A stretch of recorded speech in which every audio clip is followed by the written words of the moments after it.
I feel like every time I film a video, I'm going down to the basement to check on my hostages. All of these books deal with an acceptance of life as it is. That's the theme. I nailed that. Write that down. This is a winter reading books recommendation video, a sequel of sorts to my fall reading recommendations. It's funny people requested a winter rec video after I put that one up, and when I was choosing the books for that video, I went to my bookshelf, as I do whenever I'm doing a rec video, and I picked a lot of books out and then kind of simmered them down to whatever, and there were books that felt adjacent to fall, but that I was like, you know what, those are a bit too cold for fall. All of the books in this video feel cold to me. Oftentimes that's more like isolating, depressing, cold, and other times it can be, I'm like tilting my head looking at the book, sorry. Other times it can be a more heartwarming cold, but still overall cold. Duh. Like the fall books, these are often intensely atmospheric, great stories, but they're sadder and colder. They feel very dormancy to me. All of this is also arbitrary though, so whatever season you happen to be watching this video in, these books are great. But when I was choosing the books for the fall video, I had about 20 books and I saved half of them specifically for a winter rec video that I wasn't planning until I went to my bookshelf, and I was like, no, those books are winter. These book recs, the theme of them sort of bleeds into the theme of the past video, the fall recs, because winter and fall are fairly similar. One more book. At this point, I don't even really remember the criteria I used for fall, but I think this criteria is different. They're similar. I don't know. But the books I'm recommending to you today are the ones that I would want to read for the first time in fall. If you're a student, I hope exams are going well. Maybe these books are a little less atmospheric than the fall recs and more moving. I titled the other one Books for a Lonely Fall, but I feel the most lonely in winter. You have a lot of rapid fire holidays, Christmas, New Year's, whatever. Everything just feels almost suffocating, and it's like you should be joyful, and there's not that there's something wrong with you if you're not, but that's what it feels like, and that often exacerbates loneliness to me. So these books are like my best friends. I originally picked out 11 books for this recommendation video, and then I was like, no. That is obscene. Recommending 11 books for just one out of the 4 seasons every year, and then I was like, I gotta cut it down to half, and then I can just save the rest. Sorry, I've been a little sick. I almost didn't film this because I thought I looked sick. And I don't feel amazing. No big deal. But I was like, you gotta cut the selection in half. Recommend 5 books. And do the next 5 next year. But you know what? I probably won't be here this time around next year. Not dead. Don't worry. I just don't know where I'll be. So I'm shoving as many books as I can down your throat. I went to my bookshelf and I felt like I was at the adoption agency, and whatever books I didn't recommend to you in this video would be forgotten forever. So I picked them all out. Okay, the final criteria, or if it was blizzarding outside, these are the books I would want to sit in a chair, drink a cup of tea, and read. That's the criteria. Let's get into the books with the one I just picked off my bookshelf. That is My Year of Rest and Relaxation by Ottessa Moshfegh. I recently looked her books up again on Goodreads, and the ratings are abysmal. They're awful. They're like 3-something stars, and it's a nice reminder that Goodreads ratings mean nothing, and it's usually the books that are like a 3-star, something considered lower, that tend to be my favorites, at least. I was going to say people's favorites, but decisive books, divisive. are the best books. You know, you can't please everyone.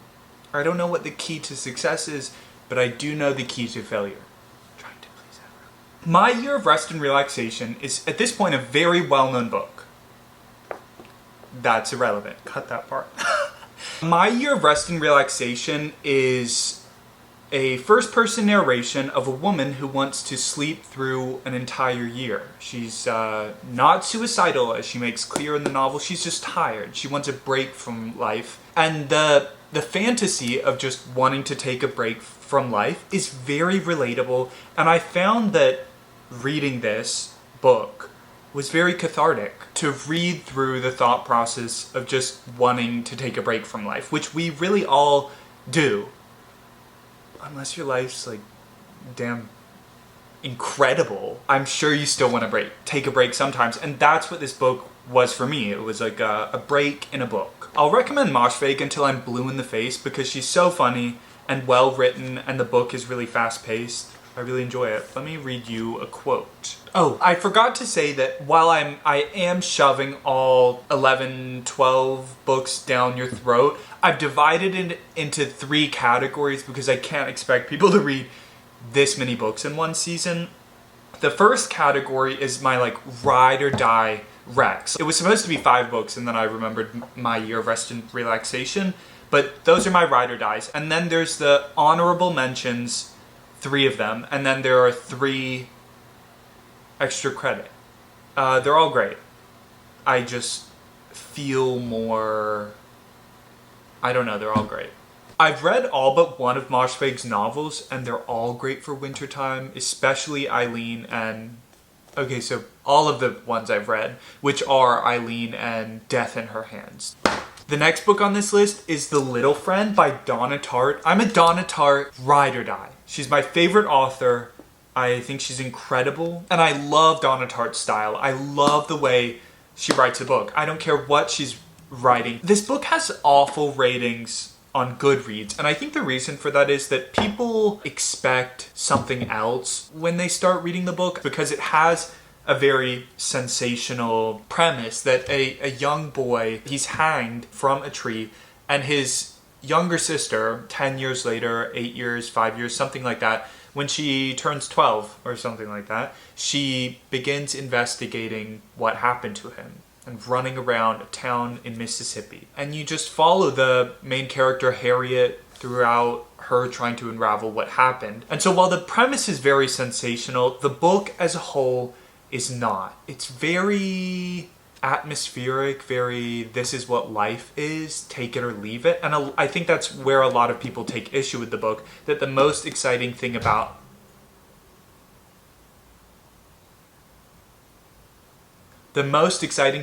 this book is the premise. So I would recommend this if you love Donna Tartt for her writing and not for the flashy plotline of The Secret History.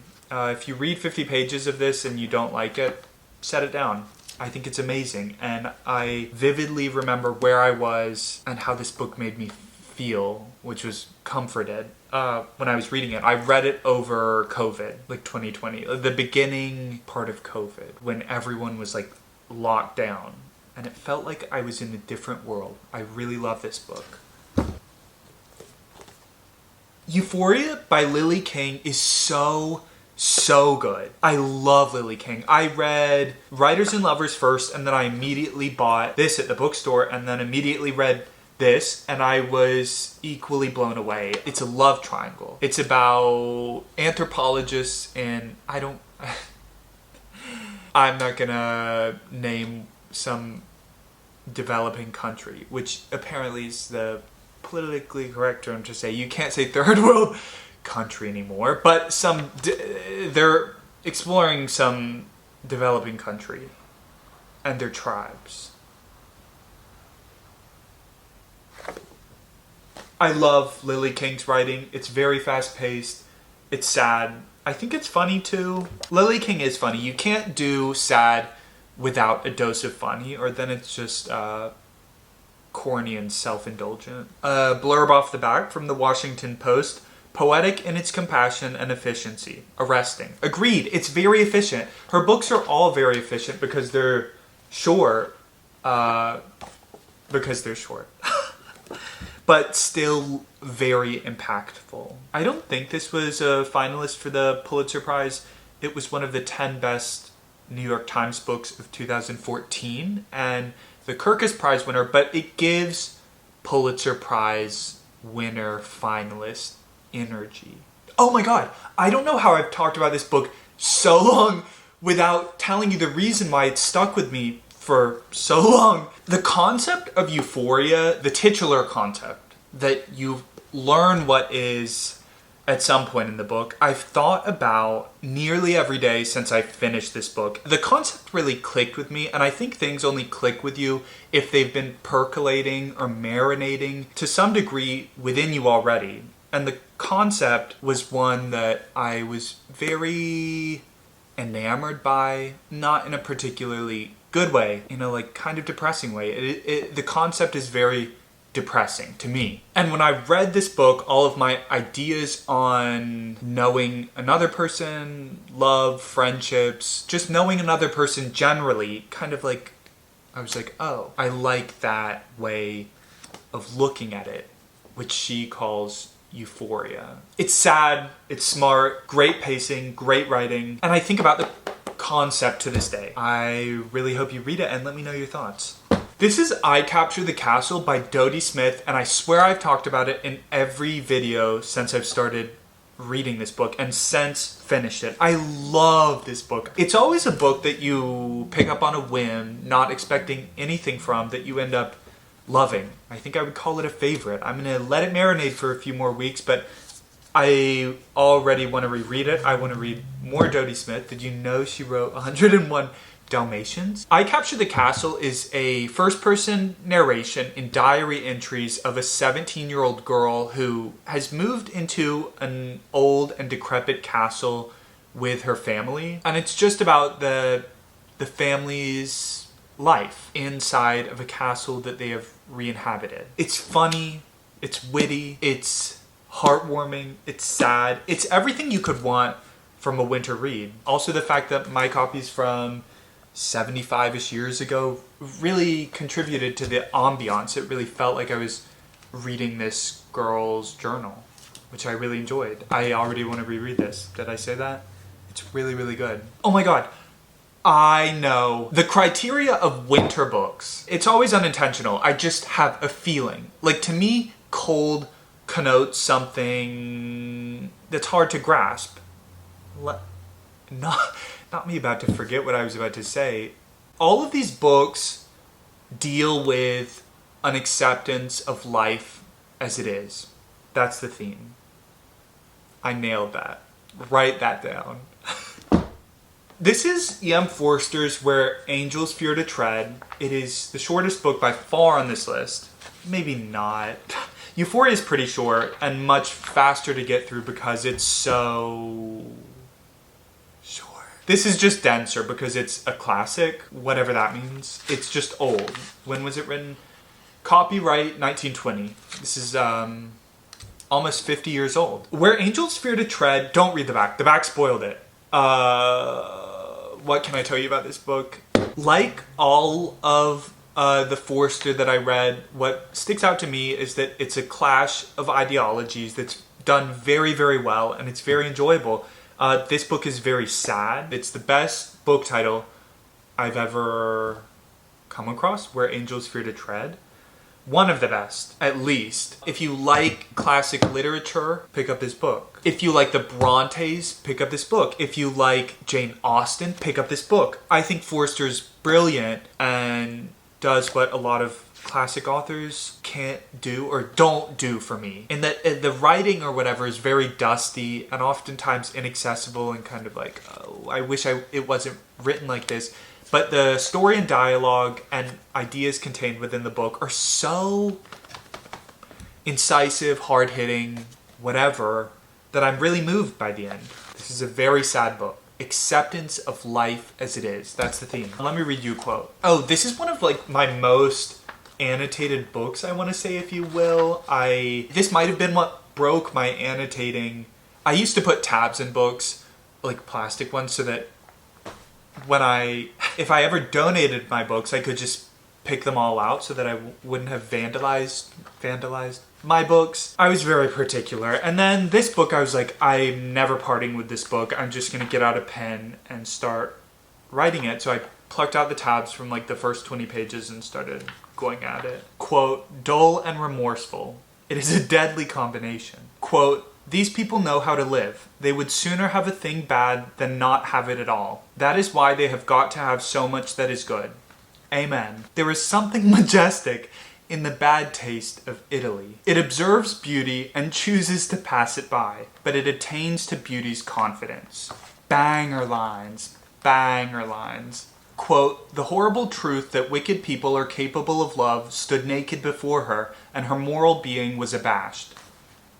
So good. This is the most quotes I'll read for a book, just because Forster's amazing. Here are a couple more quotes. It is well to be remembered with love. It is not so very dreadful to be forgotten entirely, but if we shall resent anything on earth at all, we shall resent the consecration of a deserted room. Amen. If that feels a bit too specific for you, that I'm not going around consecrating my loved ones' deserted rooms because they're dead. I like the more broad applications of that sentiment. Sorry to pop in and interrupt. I wasn't really explaining myself well, or I was being just as specific as Forster was in the quote. To me, consecrating a deserted room really just means not letting go of the past in the name of respect, which is very unfair and comes at the cost always of yourself and the people around you. Focus on the memory, like people who obsess over taking pictures of everything. Pictures are just a deserted, once-lived reality, to be a little dramatic. Like, instead of taking the time to enjoy the moment that you're living, you're taking a picture, like whipping out your phone, not looking at what you're supposed to be looking at, and consecrating what will be the moment you've taken the picture, a deserted room. It's in the past. A furious documentation of the present is just another form of not letting go of the past. You're just one step ahead, baby. Also, I'm not talking about people who just take pictures like a normal person. Like, I take pictures. I send my friends pictures. You know exactly what I'm talking about. Okay, just one more. Quote, I seem fated to pass through the world without colliding with it or moving it. And I'm sure I can't tell you whether the fate's good or evil. I don't die. I don't fall in love. One more. Quote, some people are born not to do things. I'm one of them. Okay, I'm going to stop flipping through. His writing feels, it is a little bit inaccessible because it's so old. But once you get used to it, crack through the initial shock, it's fine. And once you're invested in the characters, it's really, really enjoyable. And I love Forster. I'm reading A Passage to India now and struggling to crack through. The last book in this, my Ride or Die Rex, is 1,000 Acres by Jane Smiley. This is a Pulitzer Prize winner from the 80s, I think. I think I've said this before, but some of the best books I've read have the most boring marketing. Like, who would want to pick this up? It's just like a hayfield, and the title is 1,000 Acres. Like, publishers now would never. I only picked this up because it was a Pulitzer Prize winner. Yeah, that's pretty much it. And I might have found it on Goodwill, or I bought it on eBay for like $3 or something. But I'm so glad I picked it up. It's set on an Iowa farm, and it follows a farmer and his 3 daughters. And it's a King Lear remake. I know it focuses memorably to me on the relationship of 2 of the sisters and their dad. It's entertaining, it's sad, it's funny. All of these books are these things. Those are like the ingredients for one of my favorite books. This is one of my favorite books. Also, I was hesitant to pick this up because the packaging, aesthetics, whatever you want to call it, of this book, when I picked this book up, I was not a Shakespeare fan by any means, or a fan of farming. I was just like, let me see what this book's about. And even though I don't jive with the aesthetics of the book, I loved it. It was sad. Do you guys remember the theme of this video? Accepting life as it is. That's the theme of these books.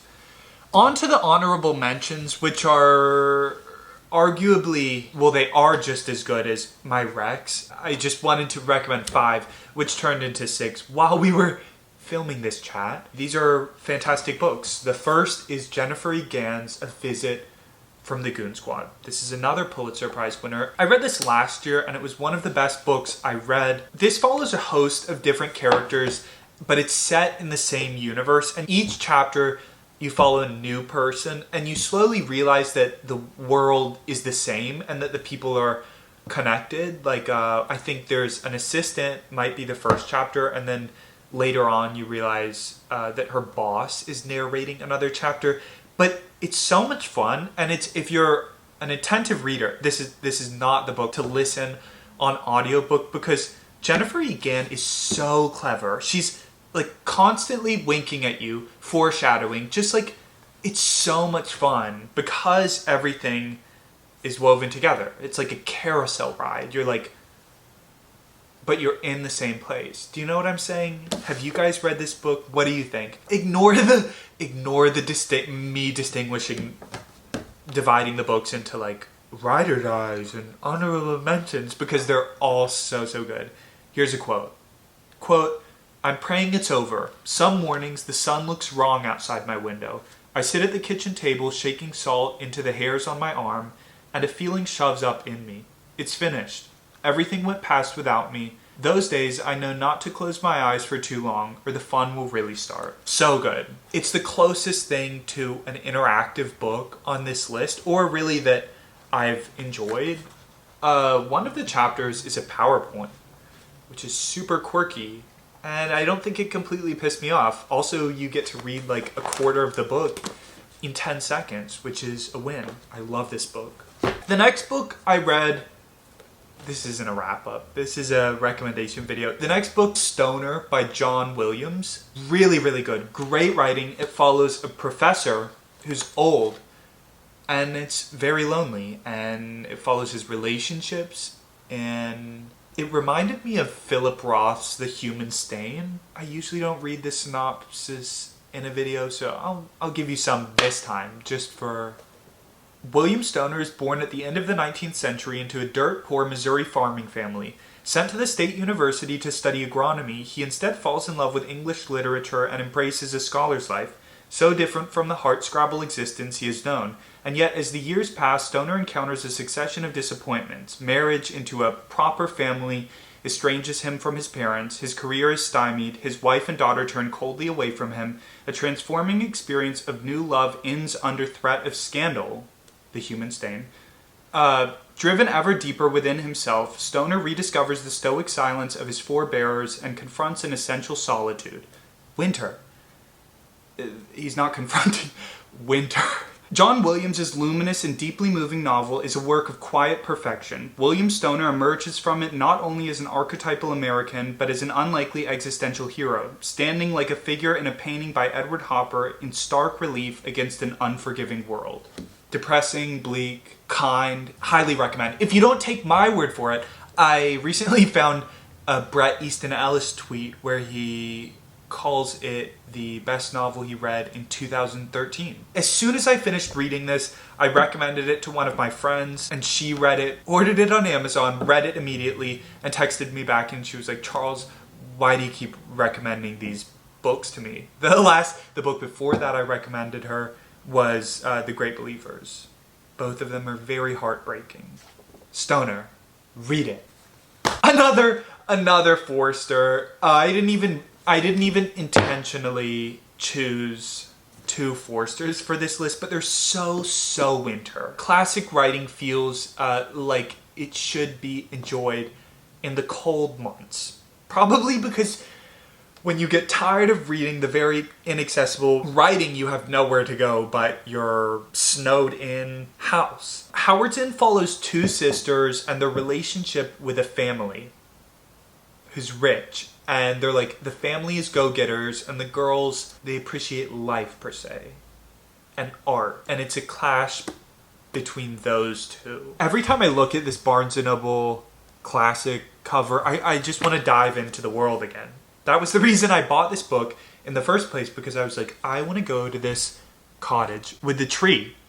You see the tree? I'm pretty sure that plays a fairly big role in the novel. But the house, the cottage, whatever it is it's not the main point of the book, but a lot revolves around this house. And a lot of, yeah, that's it. A lot revolves around the house. The sisters, I love. I only realized that I'd recommended 2 Forsters right as I sat down to film this. Listen, I haven't been planning out these videos. I just collect some books. And then I'm like, but I was like, I'm still including them because they're both great for wintertime. And I love both of them. On to the honorable, what are the categories? This is bonus round, extra credit. This is the 7.5 Deaths of Evelyn Hardcastle. I bought this book solely because of the design years ago. Isn't that a sick design? This book is a murder mystery novel set on a manor of sorts. It gives manor. I don't know what it really is. Set on not a plantation, like an estate. It has magical elements.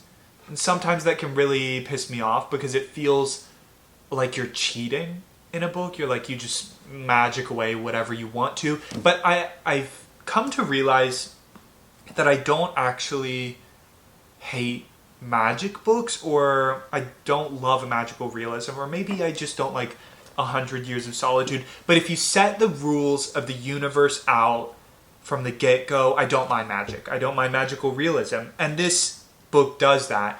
Every day, it's the same day replayed, and a woman is murdered. And the narrator, I think it's third person though. No, it might be, yeah, it's first person. Oops. But he tries to figure out the murder. Very atmospheric, very fun if you want a mystery. And ultimately, it's about forgiveness. And that's all I'm going to say. I love an exciting book with an edifying inflection. I recommended this to my friend's mom. Moms out there, she loved that book. So if you're a mom, if you have a mom, if you know a mom, you will love this book.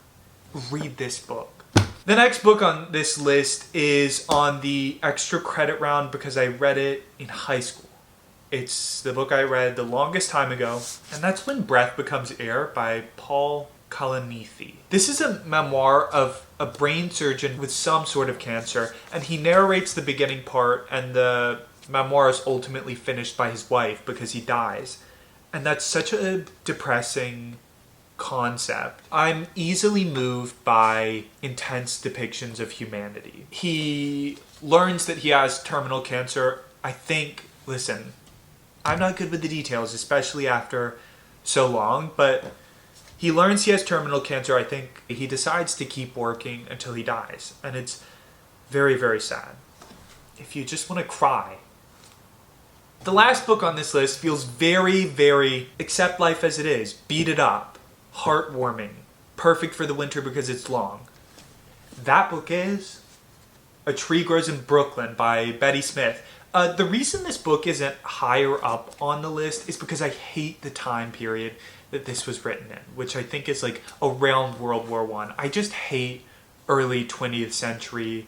I don't like the World War I, Industrial Revolution, Depression vibe. I don't like it. I really don't like it. But the characters in this are so sweet that I couldn't help it. Couldn't help ultimately really liking it. Especially the aunt, the main character's aunt. This is a Bildungsroman. I think that's what they're called.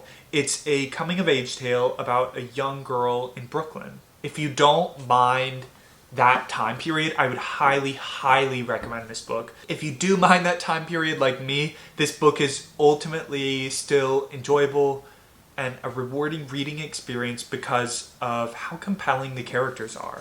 Oh my god, here's a line that really, it comes full circle. This is the last book on the list, and the first book on the list is My Year of Rest and Relaxation. I feel like I'm in the Matrix. I don't know what that means, but me flipping to this page and it being like textbook what the first book I recommended was feels spooky. I would lie and tell you I got goosebumps, but I didn't. The quote is, quote, "Sometimes I think it's better to suffer bitter unhappiness and to fight and to scream it out, and even to suffer that terrible pain than to just be Safe. She waited until the next scream died away. At least she knows she's living. Quote, he was willing to exchange soul-destroying suspicion for heartbreaking reality. There are very few original hot takes, whatever, but I like when a book can express a universal truth in an incisive manner. And that's what this book did a lot. Sissy, the aunt's name, I've been flipping through the book for like 5 minutes now, is such a wonderful character. I love a salacious, happy-go-lucky presenting character that's actually very, not actually, it's not that they're incompatible, it's just incongruous. That outward persona or whatever, very, what I just said, with just being a very kind, understanding, warm, caring person. I love that combination. Like, if you've seen Fantastic Beasts and Where to Find Them, Sissy reminds me of Queenie. I just love that combination in a character, and when well done, it's very, very good. A Tree Grows in Brooklyn. That's the last recommendation on this list. I'm sorry for giving you 12 book recommendations. I'm going to get to a point in my life when I'm just rereading books, and so these lists are as much for me as they are for you. These are just the books that I'm going to pick up over and over again, and that I really enjoyed, and all of them, some more than others, have a special place in my heart. They're near and dear to me. If you've read any of these books, let me know what you thought. If you have books that are similar to these, drop them in the comments. I think I've provided a very cohesive vibe, as they say. The fall reading recommendations, whatever, I think might have been a little more all over the place. But with the exception of the memoir and 7.5 Deaths of Evelyn Hardcastle, the memo is pretty clear. Not a lit fic baddie, but a lit fic saddie. That's all for the video. Have a happy winter. I hope you're not too depressed, truly, when you guys leave me comments and you're like, my day is bad. Truly, I feel it. I feel it. I love people. And I hope that my people, my fans, are doing well. I hope that you're not very depressed. Okay, bye.